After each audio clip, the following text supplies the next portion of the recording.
Hello, football fanatics, and welcome to the Real Talk FC. I hope you're all doing well, keeping safe, and Merry Christmas and Happy New Year.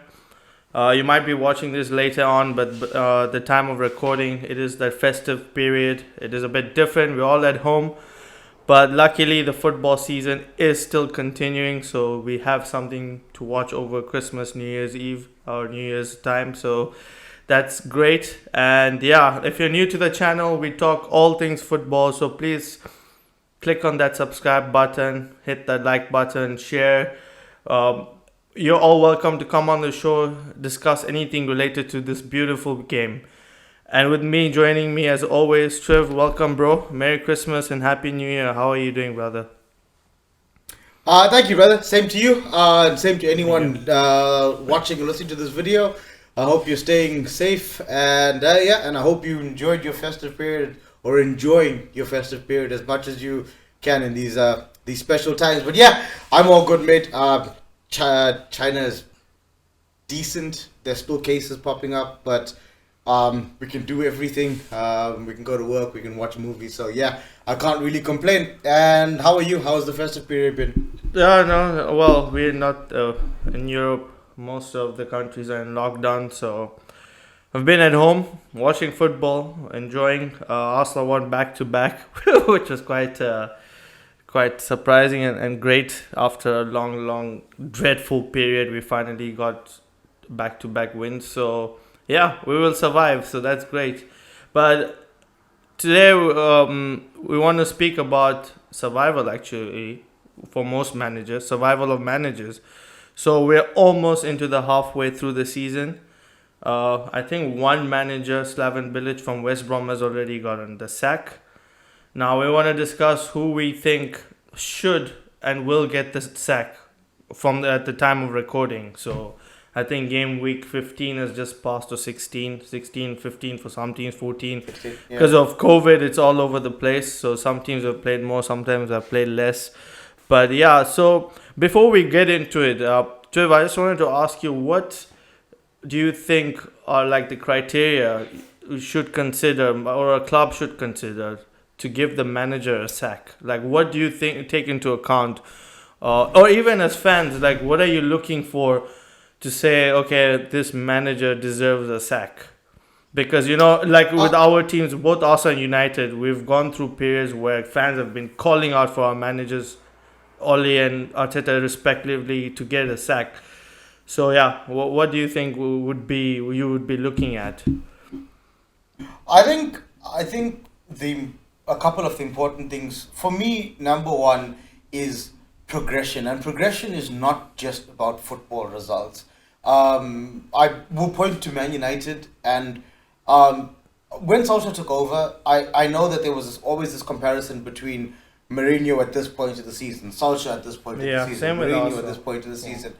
And for me, that's not it. I think what Solskjaer did for a Man United fan that's watching week in and week out, reading reports week in and week out, it's also other factors. It's about the squad morale. It's about players giving everything on the football pitch. It's about whether or not players are playing for the badge. Oh, the badge on the AC Milan shirt is here.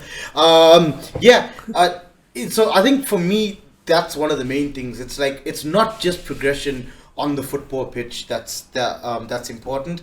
And then the second part is, your manager can only do what's been given to him. So I think that there's certain clubs, and we'll discuss later which managers we think are under the cosh or should be under the cosh, and they're next are on the chopping block. But I think that you can't expect a manager to be getting you top four when you've spent 60 million in the transfer window in a squad that needs 180 million in a transfer window. So I think that that's something else that you need to look at. Our expectations as fans, is the expectation as a board member fair on a manager? Have you given him the tools? You don't give an engineer a hammer and a piece of wood and tell him to build you an 80-mile bridge. Yeah. So I think, those are two important things for me. It's like progression off the field. Is the club heading in a positive direction that way? And the second thing is are our expectations aligned to what the manager, the tools that the manager has been given? Yeah. What about you? Okay, before I could come to mine, right, which is quite similar to yours. Now, you talked about progression, right, on the pitch, off the pitch. Let's say you can see progression, right, and you can see that the players are giving it all for the manager, but you're not getting the results. So you can see good performances, but you keep on losing or drawing, and you're sitting like Arsenal near the relegation. I'm not saying that's the case, but I'm just giving like a hypothetical situation. What do you still think that? Because in football it's a results business, and that's what everyone says, and it is.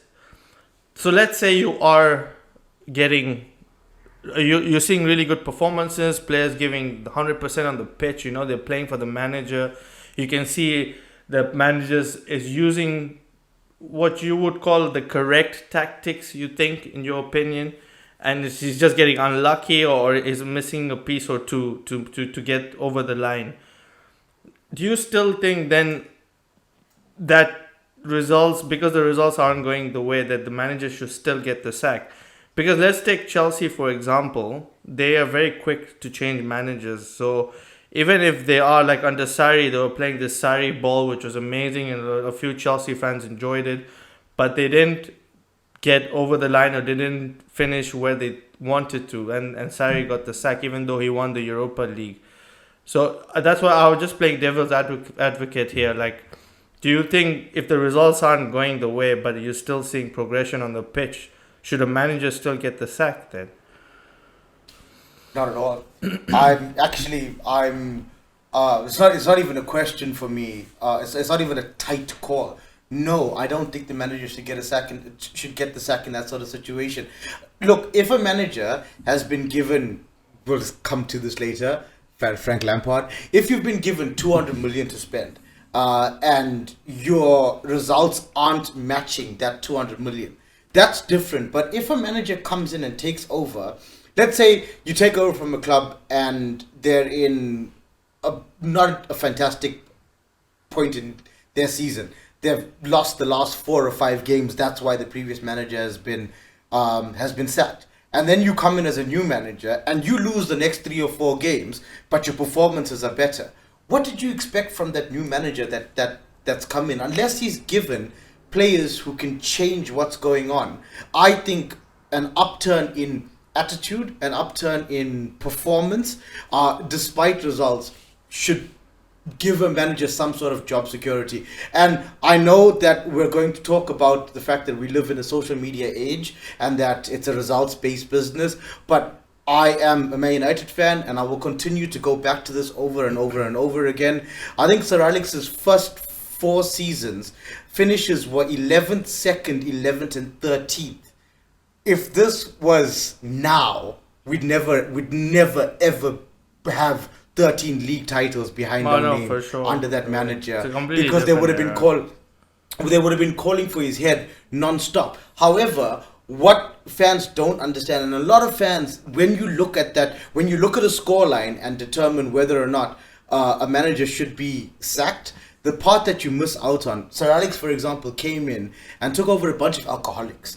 As fans, not all of us knew that from the outside because we're not privy to what's going on behind the walls of the club's doors. So we don't know that aspect of it as well. Managers might have more than tactics to fix. They might have more than just putting players in right positions to fix.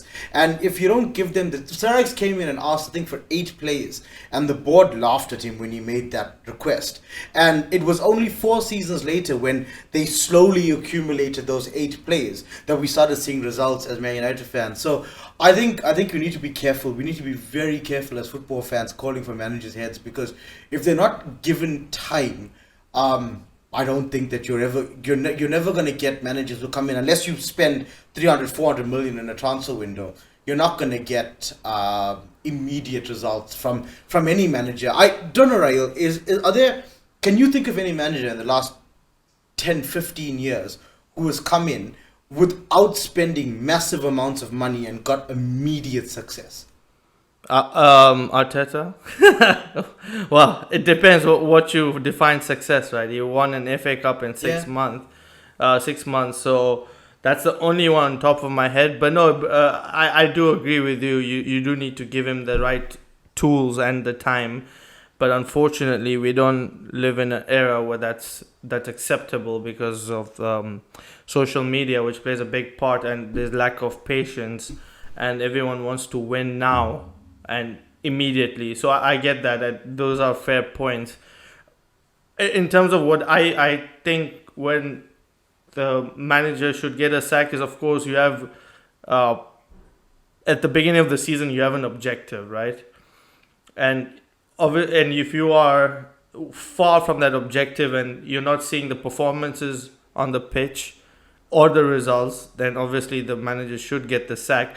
But also context is very, very important. Let's say your objective is to finish in the top four, and you miss out by a point or 2 points, but you're sitting in seventh. Because look at the league table right now, and I think it's going to continue this close till the end. Maybe a team or two might run away with. I mean, might bridge that or might increase the gap, but I think majority of the teams will be in and around each other. So let's say for us, this is a bad example because we're doing really badly. But let's say the objective is to finish in the top four, and we finish seventh, but we're only 2 points off. Then is it really fair to then sack Arteta, telling him you didn't achieve your objective? I think that's wrong because you have to look at the context. Maybe a result would have changed everything, or maybe he wins a trophy on the side and he finishes seventh. So there's a few factors we need to consider. But if you're going horribly wrong and the players down their tools, then there is no coming back from that, because we've seen it in the past. No matter how hard the manager tries, if you lose the dressing room, that's it for you. And it's easy to change the manager rather than 11 or 12 players. So, yeah, those are some of my things. But now that we've discussed, before we move on to which managers we think are in trouble this season, you mentioned something interesting. You mentioned something about objectives. Anyone that's played FIFA knows that when you start your season, you have a list of you have a list of objectives that you need to achieve that season. Some have, and this is obviously FIFA have taken something from a basis in reality. Football Manager has a very similar thing.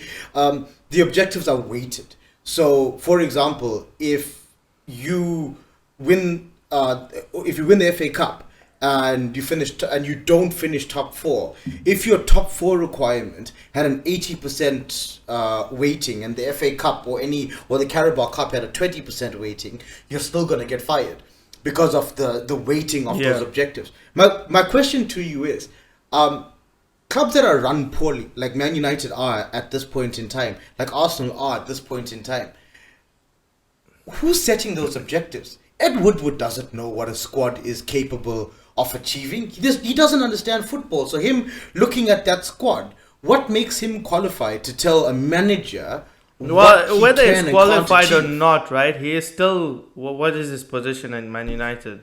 CEO or whatever. Chairman. Yeah. So CEO. Whether he's qualified or not, he is in that position, right? So he's the one who needs to set the objective. Because if it's not him, it should be the owner. Someone on the top at the hierarchy, the top end of the hierarchy needs to set those objectives. It's like any business organization. Your CEO, CFO, the owners, shareholders set objectives that this is how much profit or revenue you want at the end of the year. And if you don't get it, then obviously whoever is managing the business will have to be accountable, will be held accountable. So even though Ed Woodward might not be qualified, even though Arsenal have shitty owners who don't know shit about football, it's still they are the ones who set the objective. Whether they are the right objectives or not, that's another debate in another show. For me, it should be the owners or the technical director, whoever has been appointed at the top of the hierarchy to set those has to set those objectives. But yeah, I think I understand what you're saying, but I would then say that from a manager's point of view, I'd say it's really important to sit down with the club before you take over and make sure that you feel that those objectives are aligned to the tools that you have to be able to achieve those objectives. Because I personally wouldn't take a job where I knew I'm going to get fired from the outset because the tools that I have are just not sufficient to do the job. So I think that's an interesting thing. But yeah, also, well, I if don't a manager just takes a job, right? Surely they have to have conversations before, like, listen, this season you need to get this, this, and this. We will get you. We'll give you, I don't know, 50 million, 100 million, however much, and you can get only 2 of the 5 players that you want. But if we only give you half the tools, then maybe you don't have to get to the top 4. If you overachieve, that's great. We'll give you more tools, or maybe you have this period where it's like a trial probation period where you see how far you can take the tools you have, and then if we are happy with you, then we'll give you more tools in the summer transfer window or whenever the next transfer window is. I mean, and objectives can change depending on the situation. Like, I mean, we were hit with the pandemic. Some clubs got hit harder than the rest, and then maybe their objectives change. Maybe now their only objective is to stay in the league rather than finish in the top half of the table. So it could change, but yeah, if you don't have anything to add, then let's get straight into naming those names. So let's start with who you think, right? Just one player, one manager first, not who you think should, but who you think will get fired first. Given the sack in the Premier League. We're talking about the Premier League. If whoever has joined doesn't know what's going on, but this is the Premier League, yeah. For me, I've taken to just calling him Despacito. But what is his name? Nuno Espirito Santos. Yeah, that sounds like the Catholic prayer. But yeah, anyway, I think Despacito is a dead man. And the reason that I say that comes back to what we spoke about earlier in terms of, do the tools match the outcomes? And I don't think so. I think okay, recently without Jimenez, that's a difficult job. I get that. He's got an 18-year-old centre forward, Fabio Silva. He's doing well to get what he's getting out of a young Neto. That being said, I do think Wolves have a better squad, not necessarily than the results are showing, but then the performances are showing. I think Wolves, a season ago, Wolves were a really dangerous team to play against. They were scoring a bucket load of goals, and they were just an overall very attack-minded team. I think the wheels have come off at Wolves. The thing is, they're sitting in 12, right? They're on 21 points at this point when we're recording. They're like 11 points off first because the table is so congested. That's not a lot. 3 good results can change all of that. They might jump into the top 4 or the top 6. So is it maybe? But we are talking about, you think he'll still get fired even though So that my point behind this is that I don't think it's with Despacito. I don't think it's his points that's going to count against him. I agree with you. I don't think they're doing particularly badly. I don't think Wolves are moving forward under him anymore. Just to add before you continue, they have changed the system from a back 3 to a back 4 now.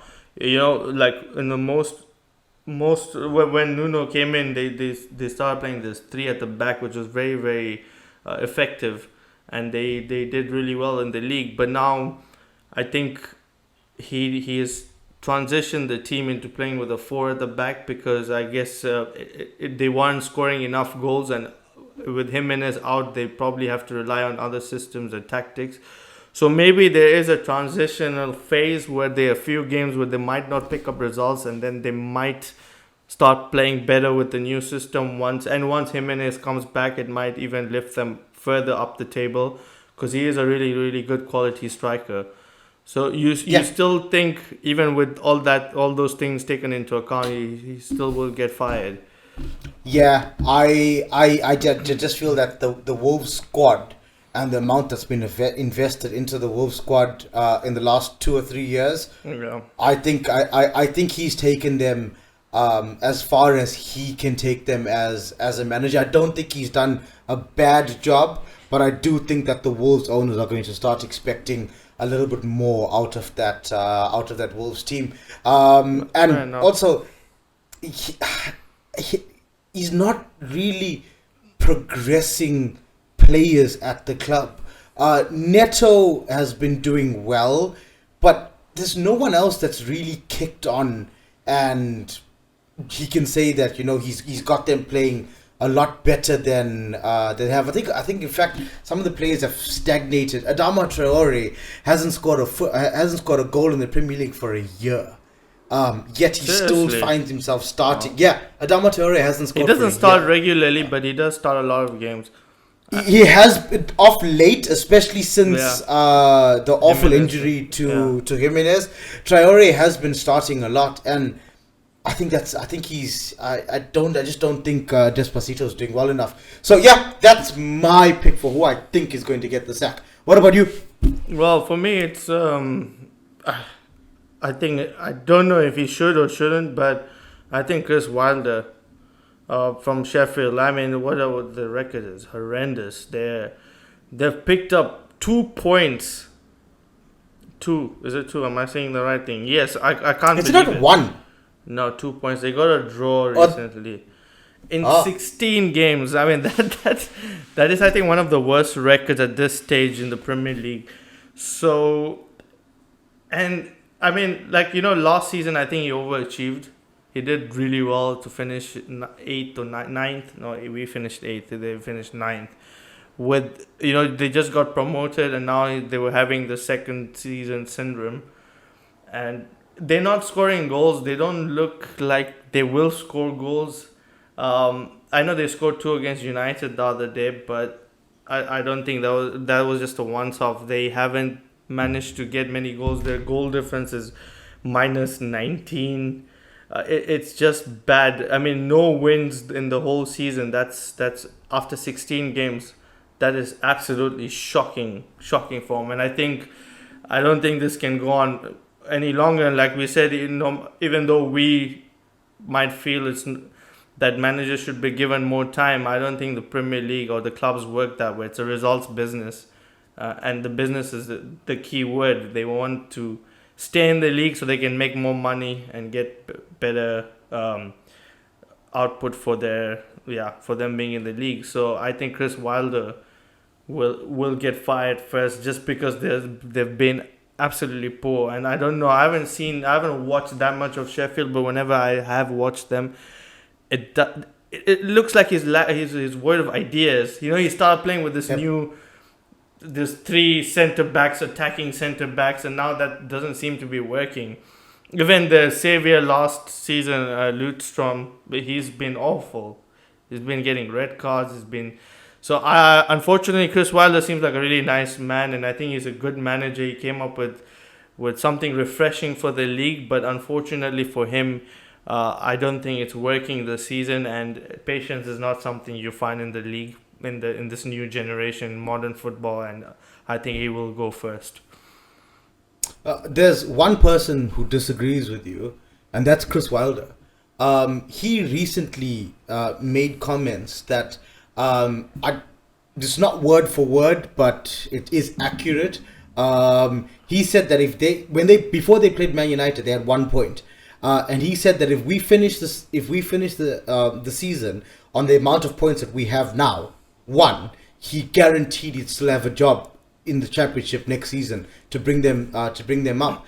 And I don't know where that confidence is coming from. For him to come out and make a blanket comment like that, I would assume that he's had some sort of communication with the Sheffield United board that has given him that sort of confidence. And I think the reason might be is that Sheffield have not invested. I think you mentioned earlier that COVID hit some clubs Well, they harder than others. they invested on Brewster, but I think that was a really really poor buy for 20 something million. It's like really poor. However, where else were they going to invest 20 million on a striker that has at least run on grass in the Premier League?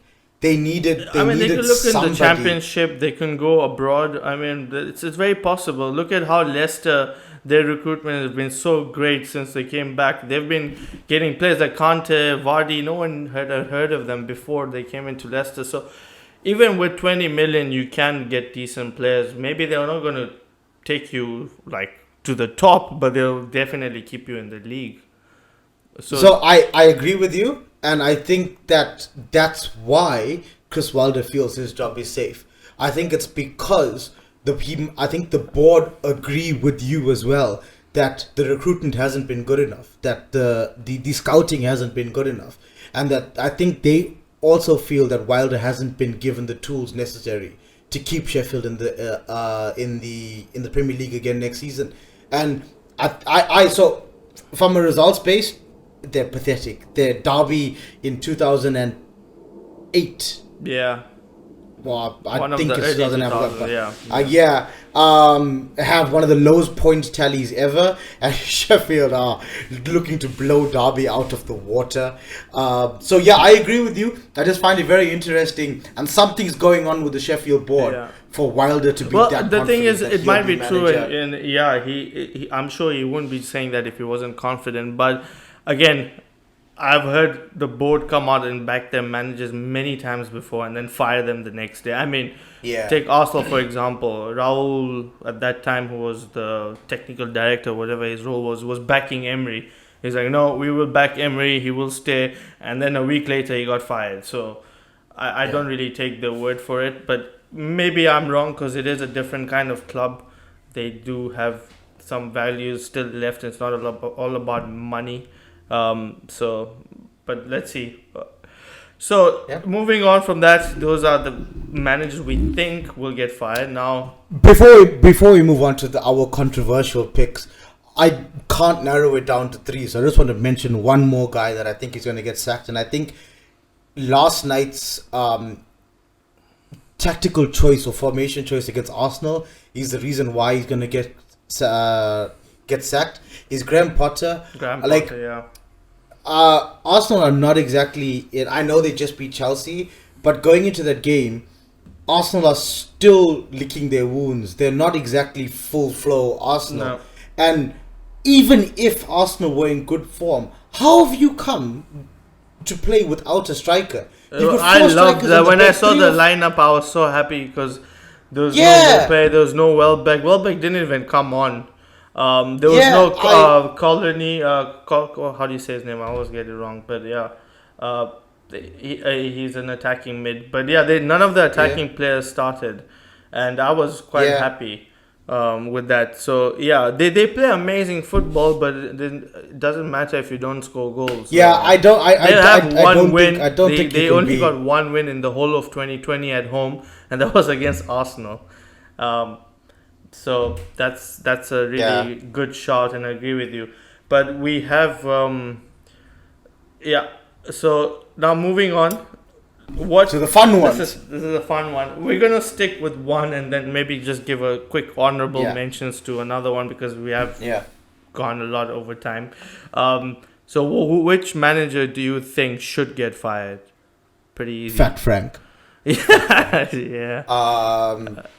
Jesus Christ. His buys are pathetic. And I said this. Go back, watch our previous videos. At the start of the season, we did a preview on what we think would happen in the season. And I said in that video, and a couple of the first weeks, that Tammy Abraham did nothing to deserve to be dropped from the Chelsea side. And I stand by that today. So Timo Werner is utter trash. Kai Havertz has done nothing. I won't say Kai Havertz is trash simply because I don't think he's played as much as Werner. I think Werner has seen enough football in the Premier League now for us to say, put the ball in the net, son. You have to finish something at some point in time. However, He's not managed new players coming to the Premier League at all. For a player who has played in the Premier League himself, that understands how difficult this league is, to take a little midget from Germany and throw him into the Chelsea lineup for the first 14 or 15 games in all competitions without giving him a rest, without giving him a chance to adapt. That is pathetic. That is one of the worst forms of management I've ever seen of a new player. Let me add. You just mentioned, right? I'm going to come swinging in with you because we both agree on this. You say he hasn't managed the players that have come into the league.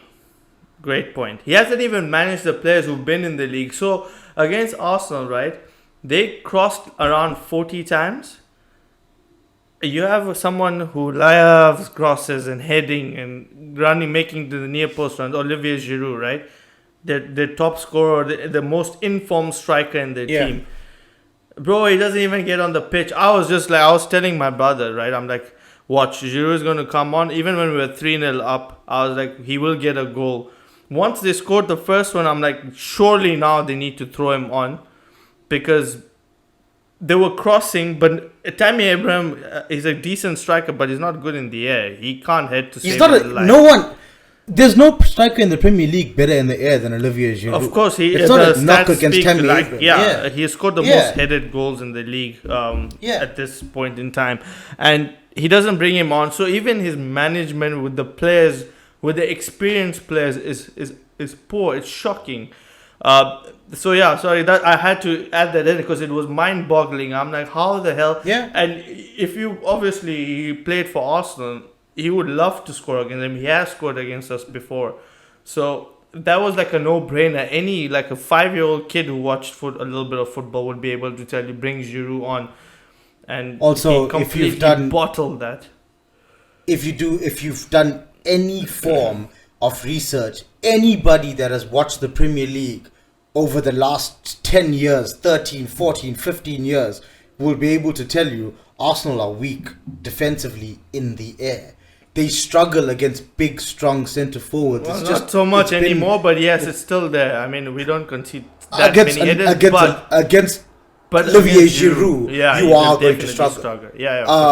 And for him to not see that, I said it again. Thiago Silva, full credit to him. I think he's done a lot better than I thought he would in the Premier League. However, you're reliant on a person who can't play game in and game out because they don't have the legs to do that anymore. And you've built your team around a defender who isn't there to build it around. I don't understand. Fat Frank, for me, is pathetic. If Roman Abramovich was willing to fire Champions League winning Jose Mourinho in the tunnel, he should just phone Frank in the morning and tell him don't come to training. Like, what's the point of...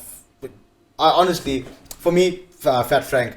that's a good shot. Again, before I move on, right, I'm just playing, again, devil's advocate here. Chelsea are only 6 points off the top. So, it's not as bad because the season is so... It's so weird. Let's just say that because of the COVID and many other factors. He could still get 3 wins on the bounce and maybe look a little bit better. But I do agree with you, Fat Frank, as we will call him now. He spent 200 million. I know. He spent 200 million. Yeah. I genuinely think if Arteta got 200 million, he would be doing better. I know there's a lot of fans who want him out, but I think he's still better manager than Frank. I saw something interesting on Twitter a couple of days ago. I saw something interesting on Twitter, and I don't particularly like Pep Guardiola. I think he's a checkbook manager. However, he is a checkbook manager. And when you give him players, he wins things. Frank Lampard is a checkbook manager who can't win when he's given a blank checkbook.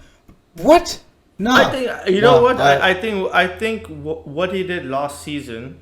I know there was a lot of people saying he still didn't do well. I think he did okay because they had a transfer ban. They were playing all these youth kids and who were doing really well, and now some of them are not even in the picture. because they bought all these fancy new shiny players who can't basically Timo Werner can't score to save his life. Yeah. I think if he would do okay like without the pressure, I think he would be an okay manager if he didn't get that checkbook out. Because now that the pressure is on him, I think he's cracking, and I think he'll even crack further. So yeah, for me, this is just purely very biased, and I don't like him, even though he's I just agree come with into you. the jump. Yeah, I haven't even said this. I haven't even gone for the name. No. I'm not talking about Jose Oh, yeah. Mourinho, but we will Okay. come on to him. I'm talking about Fat Sam. I mean Big Sam. I can't stand the guy, right? Now I know, given his track record, he's done really well keeping clubs up, from away from relegation.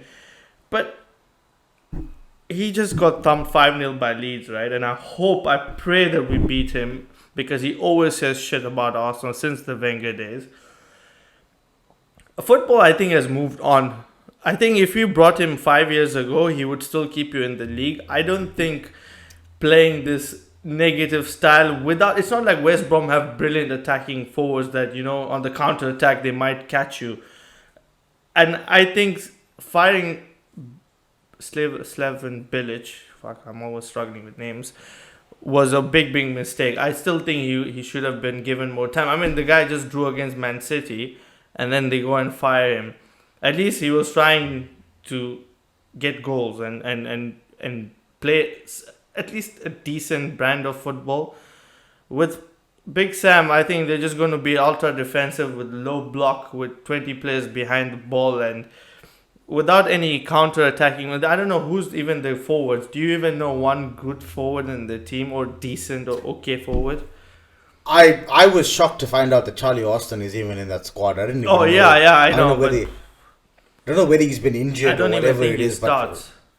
He doesn't. So then, I think their best attacking player has been Pereira. Yeah. Pereira. Okay. Yeah. Has been their best attacking player. Yeah. Yeah, but he's not going to save them. How many goals is he really going to get? So getting Big Sam in was a huge mistake, and I think he should be fired in the next few games, because if the results continue this way, I think he might even get fired before the end of the season. But yeah, that's who I think. But since we're running out of time, we have to give an honorable mention, and I'll let you do the honors of one other manager who you should think. Yeah, I think our resident dinosaur, Jose Mourinho. I don't understand how you can have the amount of firepower that Tottenham Hotspur have in Harry Kane and Son.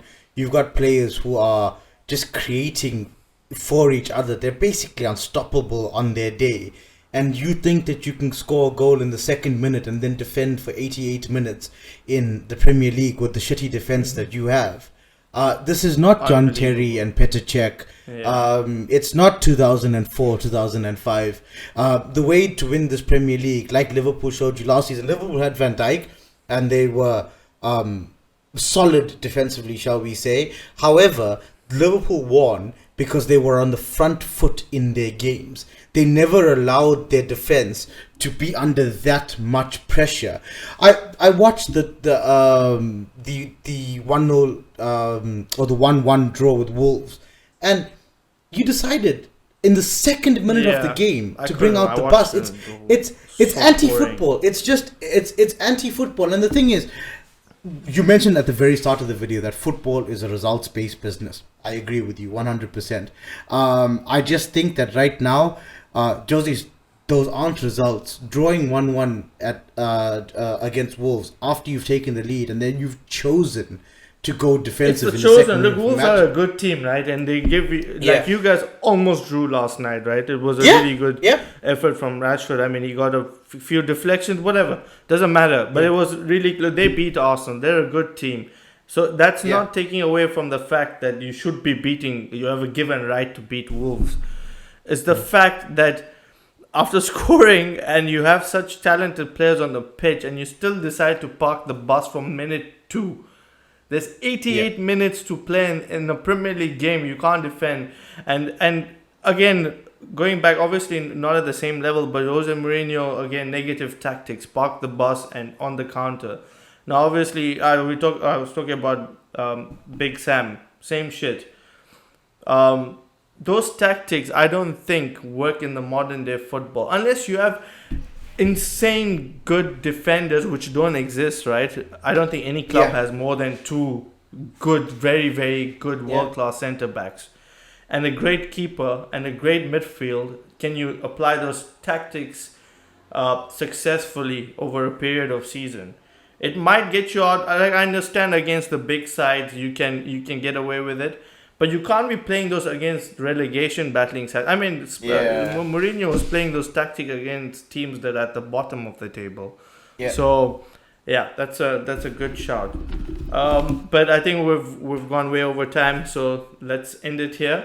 That was a really good chat. We'll see in a few weeks or months' time who actually gets the sack. They'll be interesting, but someone will definitely get the sack before the end of the season. That's just how football works in the modern day.